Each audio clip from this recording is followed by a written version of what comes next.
You're listening to the OCD Stories podcast, hosted by me, Stuart Ralph. The OCD Stories is a podcast dedicated to raising awareness and understanding around obsessive-compulsive symptoms. I do this through interviewing inspired therapists, psychologists, and people who have experienced OCD. Welcome to the OCD Stories. And welcome to episode 403 of the podcast. And in this one, I chat with Hannah Leib. Hannah is a licensed clinical social worker and has kindly agreed to share her OCD story with us. And in particular, we talk about worries around her dad, an eating disorder, getting a diagnosis and therapy, starting a support group initiative at her college, becoming a therapist, domestic violence, working with OCD in children and adolescents, school anxiety, words of hope, and much more. And thank you to NoCD for supporting the podcast.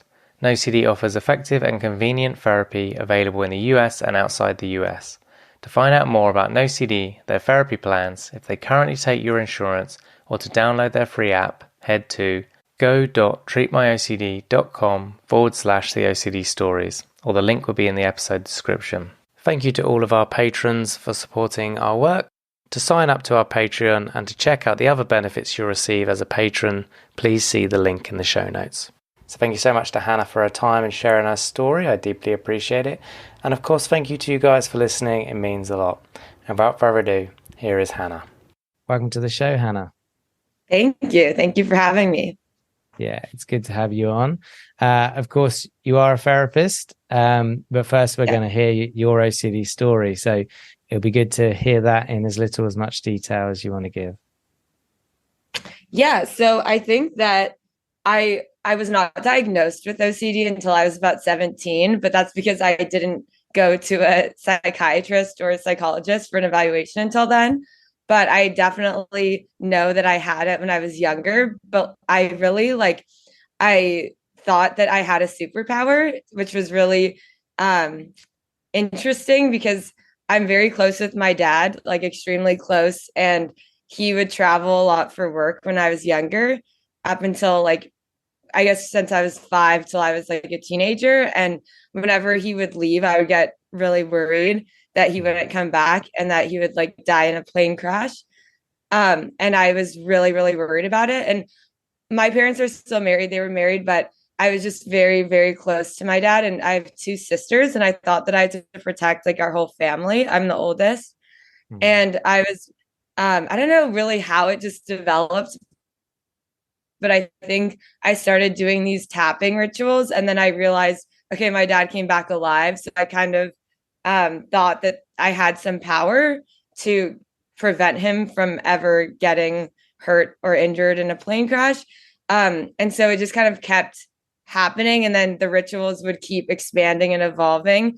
But I kept it really private because I thought that if I told anybody, it wouldn't work anymore. So I was really convinced that this was happening. And so in my own head, it would be a lot of mental counting, mental things I would do. And then also kind of weird, I'd have to walk certain steps. I'd have to count certain things in a row. And I never told anybody, but I think that I was a very anxious child and very sensitive. So I think that I also felt like I needed to protect my family. And then I was also just couldn't sleep alone too. I'd have to have somebody in the room with me. I was very scared of worst case scenarios happening to me, somebody breaking into our house, just every possible outcome I would get very anxious about. So, but the OCD I think was really about protecting my dad. Yeah. And okay. And so that was happening all before 17, right? Mm-hmm.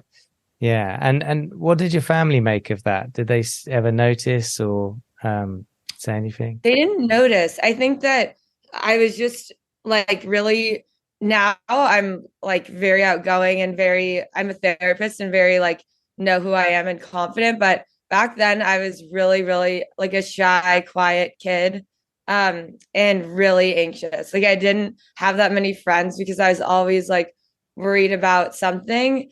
And if I could tell my younger self things, it would just, I wish that I had a therapist, honestly, when I was younger, because I was so in my own head and I didn't really know what to do with all of this anxiety.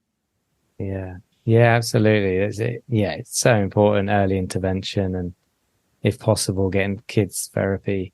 And then, so obviously it was about your dad and protecting him and the rest of the family, obviously when he was away. And then you got the diagnosis at 17. Did it morph into something else in that sort of late teen period? Yeah, when I was a teenager, I think it was like I had a lot of wanting to be popular and things like that. And I remember I was not. So I had like a lot of anxiety about going to school and like who I'd be friends with. And I remember I was having these like panic attacks in my room after school. And I didn't tell anybody. But then at one point, I was like, okay, I have to tell my parents because I just come home and like go into my room and kind of start crying.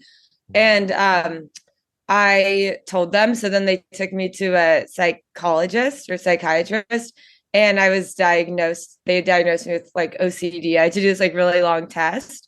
And I think when I found out, I was really like relieved a little bit, but also like, oh, wait, I didn't have a power this whole time. Like, I really thought that I did. Yeah, yeah, you're right. And yeah, you saying the whole superpower, and I know you heard my story on Cheryl Paul's episode, and I think I mentioned something similar in that, right? About it felt like I was a weird superhero, like there was some kind of weird power, but then you realize this can't be right or normal. Um, yeah. And It's yeah, interesting because yeah, like I heard your episode and you were trying to protect your dad from getting like bitten by a yeah, spider or something right. like that. And like I think that once it starts working essentially because you do the rituals and then Mm. nothing bad happens to them, then you actually when you're young, your brain, like the neuroplasticity you get like it just is like, oh, this works. It's reinforced. You're like, oh, it's reinforced again. And then it just keeps building with different types of things you can protect or ways to protect. Yeah, good point. And it's realizing like, oh, this superpower is just keeping me stuck and keeping me kind of in mental pain. So it's not that great. Um, yeah. So, and then after you got that diagnosis, how were things? Did OCD change, evolve? Did it get worse? Did it get better? Like what happened? I think that I started going to therapy and going on like medication when I was in high school. And I think that that definitely helped. Um, but I would say that like OCD is a really, I think that it can kind of come back in different ways. Like when I was in college, and I have a whole other like thing about how I started a mental health like group at my school, at my university, that I can go into. But I think like it led to like a pretty bad eating disorder, but it was like with counting and like a specific amount of time I'd have to exercise. I think it like evolved in a different way. Yeah. Well, I did an episode recently where uh, John Hoffman was looking at how eating disorder and his team were looking at how eating disorders can be looked at as OCD sometimes. Mm-hmm. So kind of what you're saying there kind of lines up with that. Okay, and then at what point did you get therapy when you got the diagnosis, or did you get therapy later on, or what did that look like?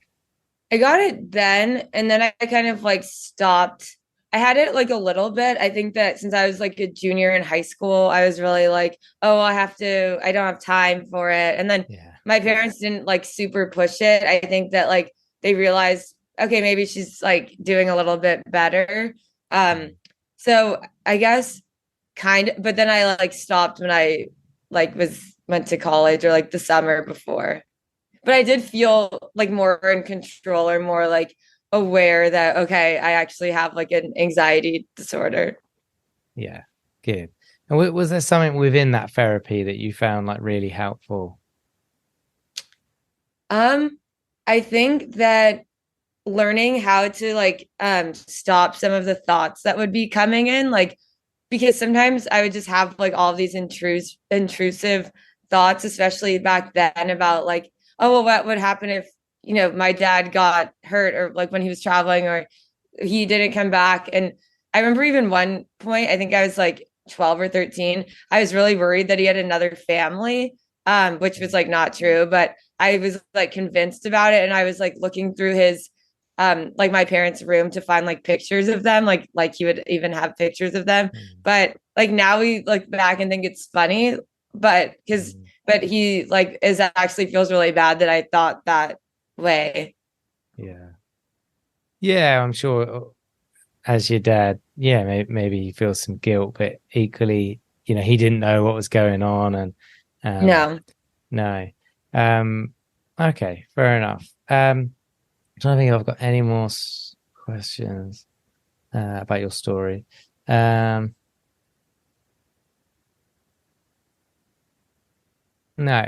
So, what point did you decide you wanted to be a therapist? So anyways, like I guess I will say about like the recovery because now I'm 29. So sometimes like Okay. looking back to when I was like 17, I'm like, oh my God, that's a long time ago. I definitely do feel like I got better. And then when I entered college, I was 18 and I went to one of the Claremont colleges, like Pittsburgh. They're one of those five Claremonts. I went there and I was like thriving. I would say like I was really social. I had a lot of friends. And then it was about my junior year that I think the pressure of like I had studied abroad and then I like traveled a lot and then I came back to this like small college and I was like, oh my God, the world is so much bigger than like this college. And I was having a lot of like, what do I even want to do with my life? Like I just was very confused. And that's when like OCD and the eating disorder like crept in, like an eating disorder that was, I think, similar to like how I was when I had OCD. Like, Mm. um, and I was like counting like all like I wouldn't go out with friends if I knew they were gonna like eat like a burger or something, and I was really like trying to hide it. But then my friends had an intervention with me when I was a junior, and they said, Hannah, like you're acting like one, you're really thin, and two, like you're acting kind of like I don't know, different than you used to, and so I think you should get help. And I tried to deny it for a long time, but then I knew they were right. So Mm. I tried to look on my college campuses for a therapist because I hadn't been to one since like high school. And then there was a 6 week wait to see a therapist at my school. And I was like, I can't wait 6 weeks. So then I decided to start because I've always been like very, I guess, like, oh, I want to start something or I want to do something. So I started a club um, on my college campuses called Thrive. And I was a junior and I had like two freshmen from another one of the Claremonts help me. And no one came to like our first meeting. And then I was like, guys, we're not going to give up. And then I like advertised it around like all the schools. And then it kind of became like a big thing. And I was basically leading support groups about mental health. And like, because I was thinking like, I can't be the only one struggling and then having to wait 6 weeks. There has to be like other people. So I was basically like doing like group therapy, but I was like a junior in college. I was like 20 years old and just leading these groups, but people like loved them. And then I had like, it was literally like the breakfast club. Like I had like nerdy, like really nerdy, like engineer students. And then I would have like some like athletes come and I just basically like set the rules of like no one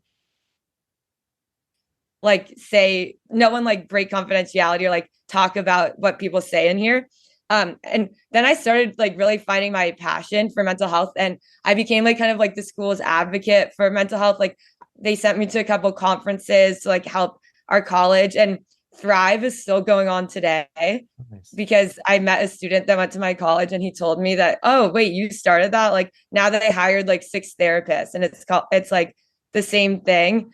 But then after college, I applied to a Fulbright, which is basically like a US ambassadorship in another country. And I was a Fulbright scholar in Bulgaria and Eastern Europe. And then I like tried to help with mental health there. So that's kind of like, then I realized, oh, like I really like this. So that's kind of how it happened. Wow, that's really cool, and it's awesome to hear that the college is still doing it today, and has also evolved it and brought in therapists and made it bigger, and that's really cool. Um, okay, nice. And then I guess you came back to the States and did your therapy training there. Yeah. I got my master's in social work from USC. and I got licensed. Like, so now I'm a licensed clinical social worker, and I got licensed in January of this year. Congrats. Nice. Um, and you work primarily with children and adolescents, is that correct? Yeah. So when I was in graduate school, I had an internship, which was working in domestic violence shelters.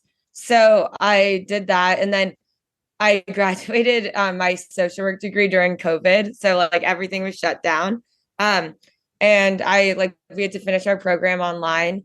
And then that program hired me. I didn't have a job for a while because like no mental health agencies were hiring since no one had funding. But then they hired me. So I've been the lead like child and adolescent teen therapist at two different emergency domestic violence shelters. So it's basically like 30-day crisis intervention work with women and children who are fleeing from abusive situations. And I'm like the first therapist that I'm usually the first therapist that these kids have like ever worked with before. And so that's really fun. But also now that I got licensed, I started a private practice on the side where I primarily treat OCD. Mm. So we're going to talk about the OCD, but for the domestic violence bit for a second, that must have been really quite challenging and demanding of you. Is that fair to say? Like, Yeah. people in crisis mode and Yeah, I mean, I really love it. I think that so basically like the program I work for is in charge of like two emergency shelters. So it's like we get crisis calls and it's women fleeing like abusive relationships from like their partners. And it's usually like I think that I was very ignorant before I started working there, as in I didn't even know what domestic violence was, honestly. And like I didn't know that how prevalent it was, like especially in Los Angeles. I grew up where I didn't never heard that like that happens, but it's way more common than people think. And um, I this girl that I worked with like a few days ago, actually, she was telling me that she was 11, and she was like, I feel like a lot of people don't know that it affects kids too, because like it hurts me that this happened, and it doesn't just hurt my mom that happened. And she's like, and my baby sister who's 2, she's changed since like all of this has happened, because they basically have to go from shelter to shelter since we can only have them for 30 days. yeah, okay, wow, that is really intense. Um, but yeah, meaningful work, I'm sure. So now specifically OCD. With like a young kid, how do you talk about OCD? Like, how do you explain it to them? Kind of what's going on in their head?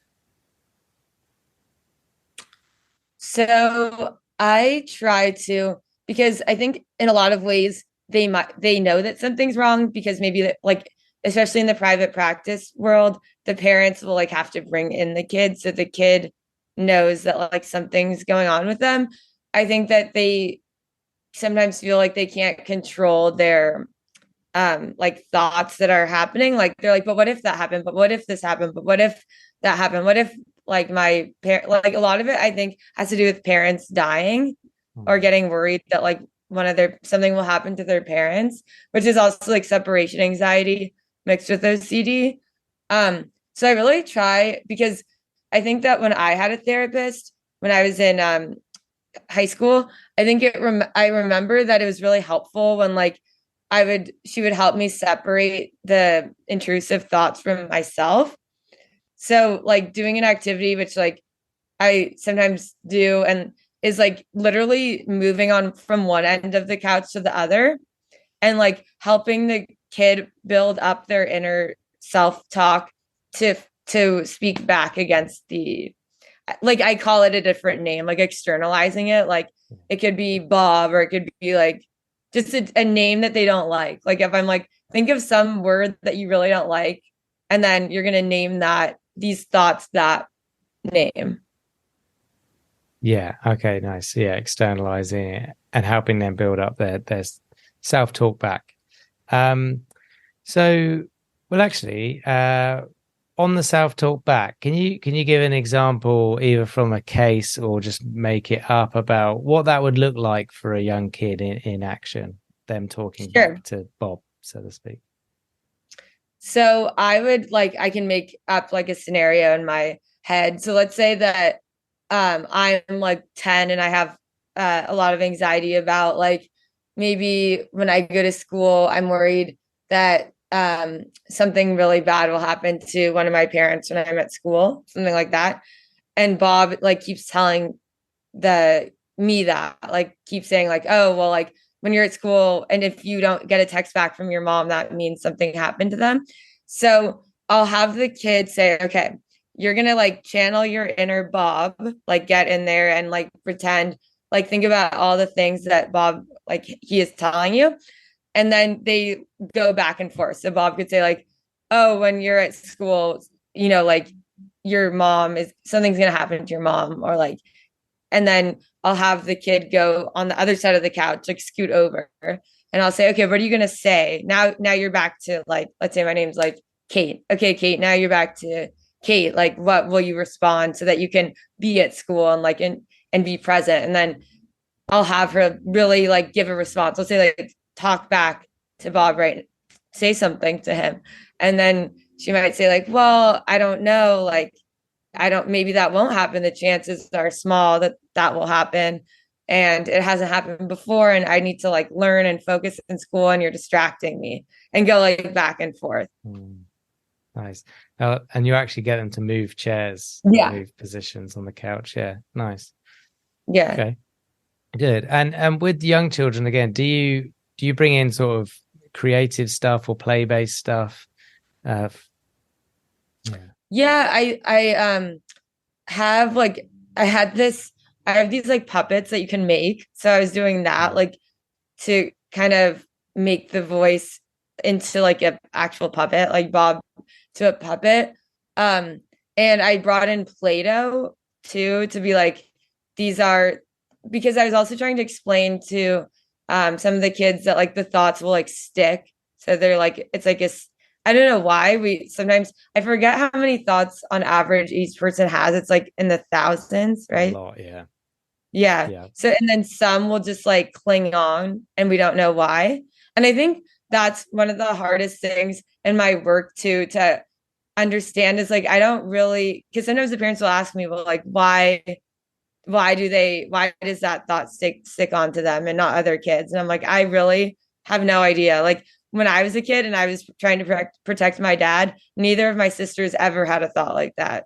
Because I've talked about it with them now and they're like, we didn't think that anything would happen to him. So why was it like just me? And then I think it's like with the kids I work with too, I can like understand where their thoughts come from because they're so nervous about all of these random things like getting kidnapped in the middle of the night, or and it's just really hard because you're like, I like the chances are really small, but like why do some thoughts stick harder than others? I don't actually know the answer to that. Good point. And what are the main sort of therapy modalities you're using for OCD? Probably I use like, I guess, cognitive behavioral therapy in that way of like challenging thoughts that lead to like behaviors and actions. But it really depends. I don't have like a specific um way that I approach it. I kind of really try to individualize it based on what I think the kid wants, because I know that ERP is like the gold standard essentially, but I wouldn't honestly feel comfortable like trying to do the exposures when I feel like a child's like super anxious. Like it takes time to lead up to that.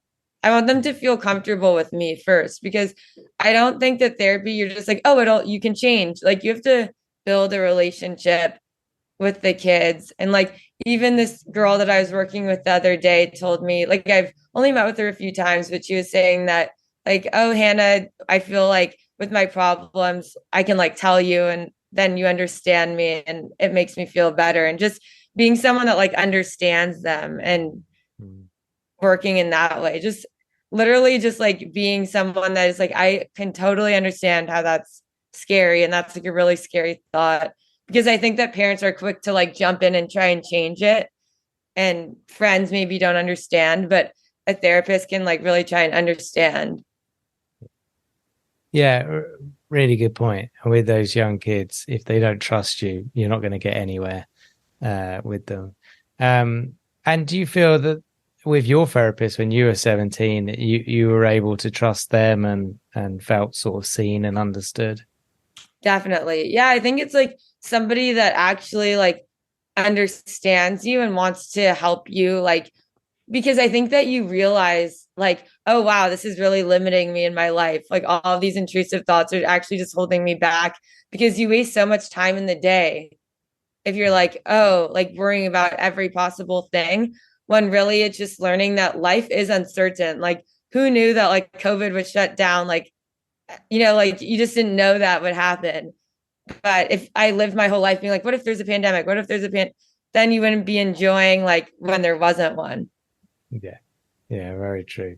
Um, and how do you navigate like resistance? So resistance to therapy, be that ERP, be that therapy in general, because obviously it happens across the age range, but definitely in that 13, 14, 15 age range, there's some sometimes teenage resistance. I wonder if you notice that too, and just how you kind of get around that. Yeah, I mean, sometimes that does happen. I think like I've even seen it in younger kids where too, I think that because like this is a whole other thing, but people are so addicted to their phones. Like, and therapy is like a time where you can't be on your, like, they have to talk and they can't be like playing a game or like texting somebody or on Instagram.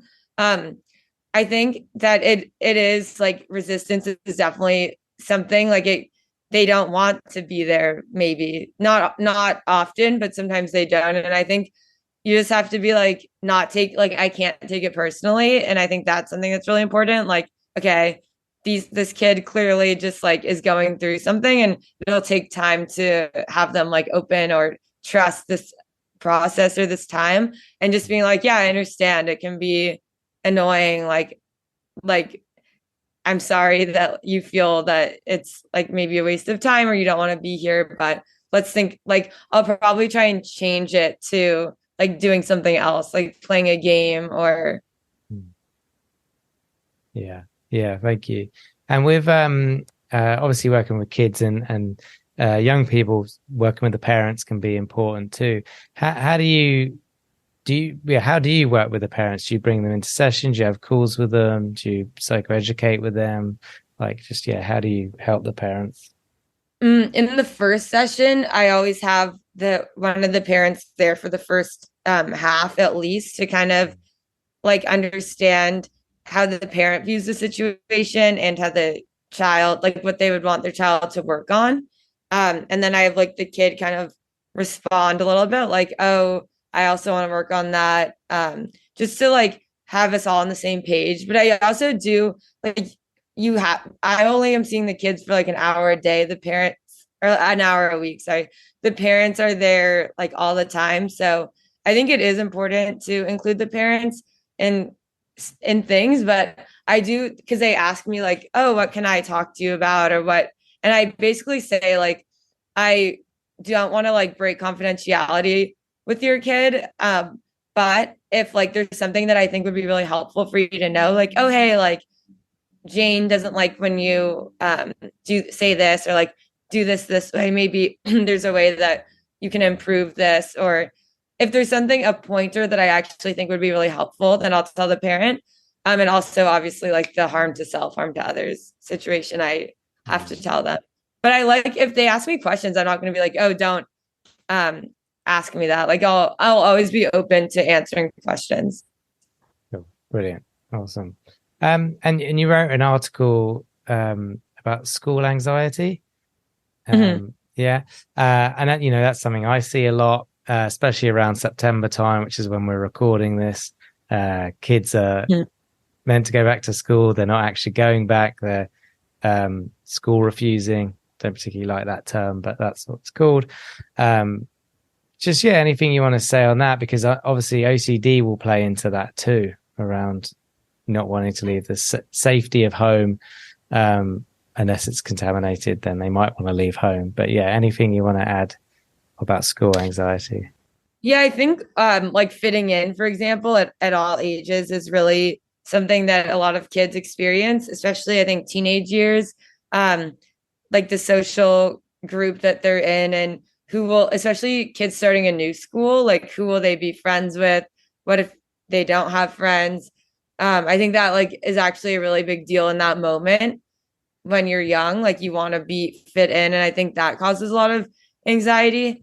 And also thinking about like academic pressures in the States too, like of going to college and university, there's so much that you need to do. And I think that just the thought of all like the competition, or I think, kids are like, oh, I have to volunteer, I have to do this, I have to do this. And it's like a lot of things that maybe they don't even really care about, but they feel like they have to do it.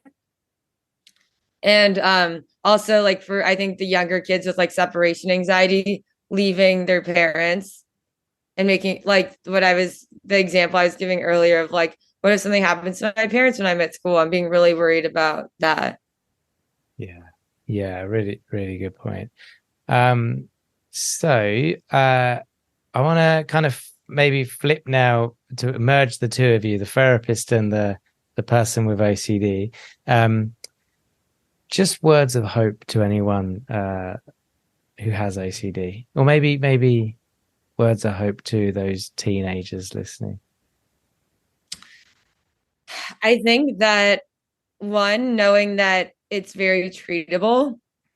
I think knowing that it doesn't mean that I would say that if you feel like it's affecting your life and like holding you back from doing things that you want, to speak up about it, because I definitely wish that I had known a little bit more information when I was younger so that it could have allowed me to live a bigger life, because I think that now I do, but that's because I'm like have recovered and all the stuff. But I think when you don't know how to deal with all those thoughts that are coming in, it's really difficult, and they kind of flood your brain at any point.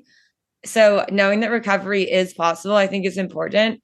And two, I think really building up your own inner voice and who you are, and focusing on that and being like, who are you? And what are my values? Like, do I want to be a really good sister, a really good friend, a really good partner? Like, what do I want? And really focus on that so that you know that life has so much out there for you, and like so many moments with the people you love, so many things if you want to travel, if you like, but if you have OCD taking over, then it'll hold you back from all of that.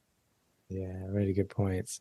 And in your own recovery, was there like an epiphany moment or like a light bulb moment where something just made sense about how to get better? I think having to be really uncomfortable with like uncertainty, which I think is very hard for people with OCD and anxiety, but we just really knowing that, oh, I actually can't predict what's going to happen next. Like I actually cannot. And nothing I can do like with tapping or with will change the trajectory of my life. Only I can change it. And I think really understanding that of like, okay, do you want to have all these thoughts distract you all day? And like get stuck in it, or you want to like go live your life. And I think when I really understood that, but also being compassionate, obviously, like I think is important, which I kind of skipped over, of being like understanding of myself, when why I was so worried, like, oh, it's because I love my dad. I'm really worried when he travels. But like knowing that I will be okay, I think is really important. It's really hard to do, but it's really about thinking about the way you think. Yeah. Yeah, true. Okay. And let's say you could pick up the phone and call let's go 10-year-old version of you. What would you tell her? That's really good. Actually, it's funny because my sister gave a really great speech at my wedding a few weeks ago, just basically saying like, wow, the younger version of Hannah would be shocked to see that she's like so confident and thriving and vibrant, the shy, like anxious 10-year-old.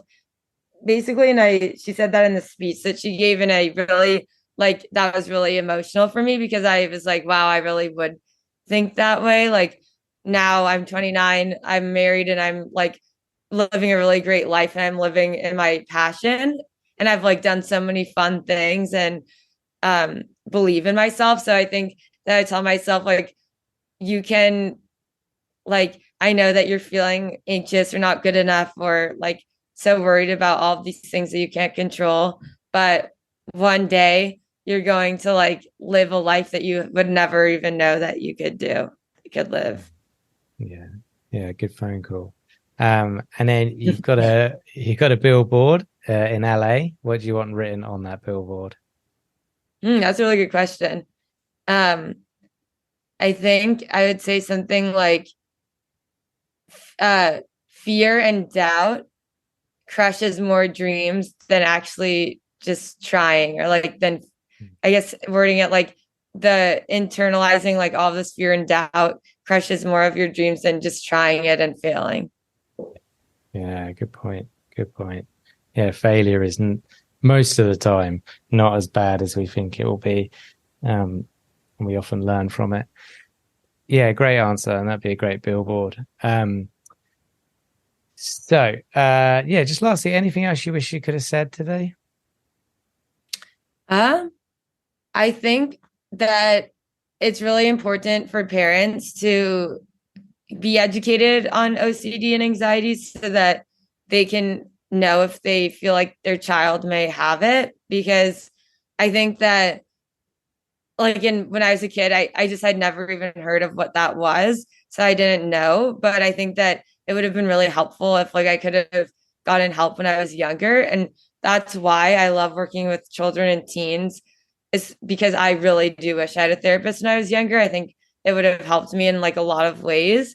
And that's not being like resentful, but it's more just like I wish that I had that. So I kind of want to be that therapist that I didn't have for other kids, because OCD can be really tricky and really, especially when it involves like thinking that you can protect people that you love or predict outcomes, and it becomes reinforced. Then I think it's really challenging and feels really like all consuming. Yeah, yeah, absolutely, it does. Well, I'm glad you get to be the therapist that you would have liked at that age to your clients. And look, thank you so much for sharing your story and coming on today. Yeah, thank you. Thank you for listening to this week's podcast. And thank you to our Patreons who helped make this episode possible. And if you would like to find out more about Patreon and the rewards and benefits, then there will be a link in the episode description. If you enjoy the OCD Stories podcast and would like to support us with a one-time tip/donation, please go to theocdstories.com/support. All tips, no matter how large or small, are greatly appreciated. Please subscribe and rate the show wherever you listen to the podcast. And thank you to NoCD for supporting our work. If you want to find out more about NoCD, head to go.treatmyocd.com/theOCD stories or click the link in the episode description. And quick disclaimer, guys, this podcast is not therapy. It is not a replacement for therapy. Please seek treatment from a trained professional. And until we speak, take care.